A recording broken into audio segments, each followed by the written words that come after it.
Hello everyone. आज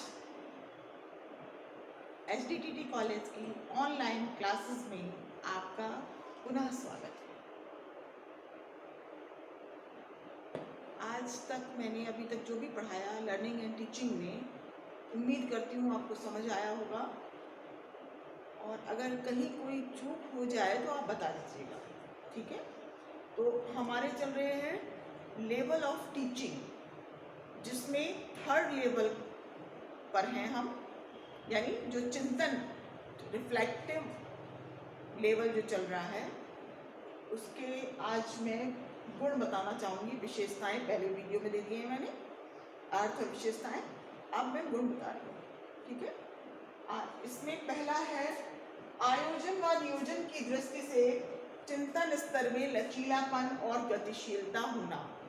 देखिए, पहले भी आपको बताया है कि चिंतन का अर्थ होता है चिंता करना, यानी किसी चीज के बारे में जरूरत से अधिक सोचना, अधिक विचार युक्त, इसको कहते भी हैं हम, ठीक है। इसमें विचारों को हम ढूंढ ढूंढ के निकालते हैं। किसी कोई समस्या, कोई टॉपिक हमारे सामने आ गया तो हम उसके बारे में खूब गहराई से अध्ययन करते हैं।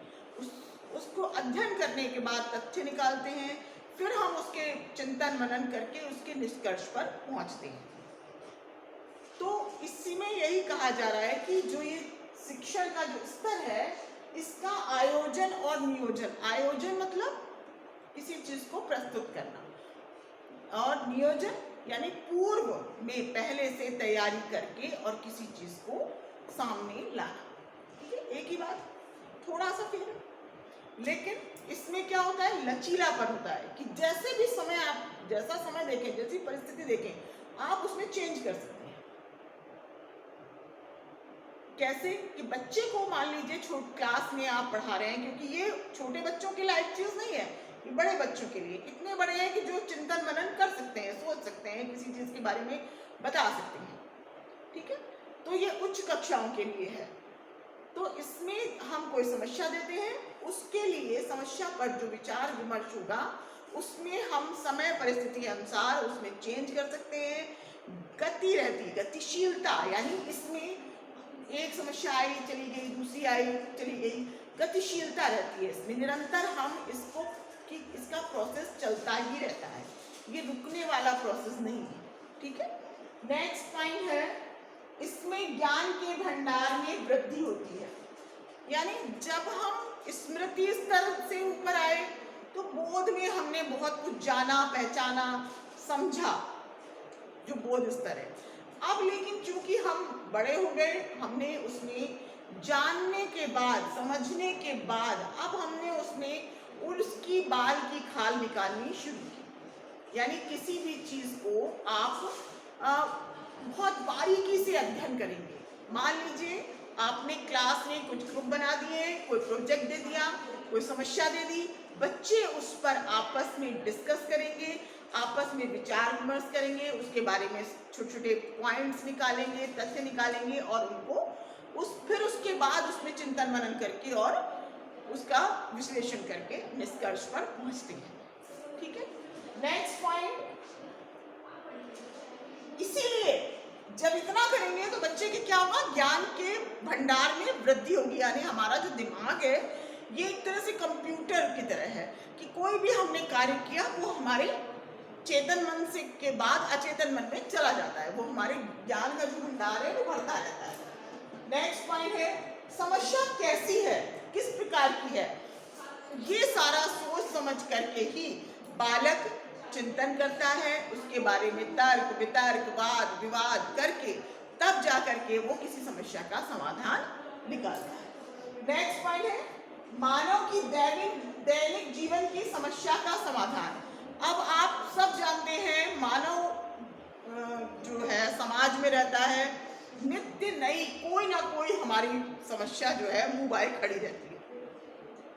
तो दैनिक जीवन में जब बालक कक्ष में पारंगत हो जाएगा तो वो अपने जो भी समस्याएं आएंगी उसके दैनिक जीवन में, वो उसको बहुत अच्छे से फेस करेगा, बहुत अच्छे से उसको सुलझाएगा, उसका समाधान निकालेगा, फिर वहां उसको किसी की जरूरत महसूस नहीं होती।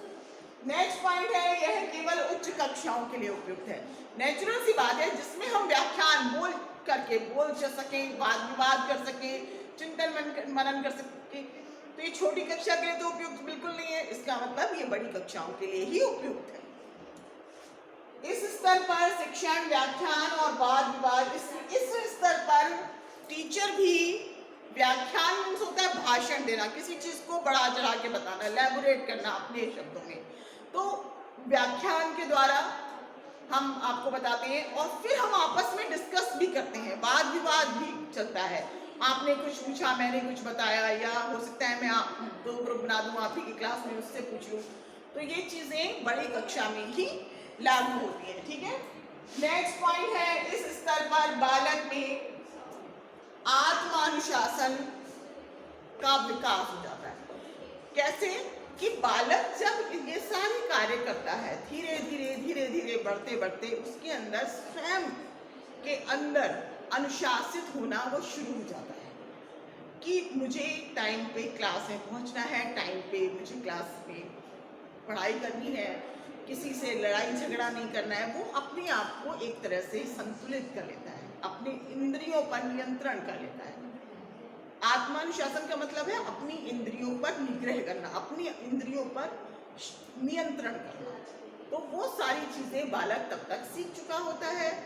इसमें जो चिंतन स्तर है, इसमें काफी गुण हैं और इन गुणों के कारण ही ये जो है, जो शिक्षण है, ये उच्च कक्षाओं के में ज्यादा उपयोगी है। ठीक है, अब मैं आगे क्या जो इसके दोष और सुझाव हैं वो अगली वीडियो में बताऊंगी आपको, और उस तब तक के लिए धन्यवाद, बाय।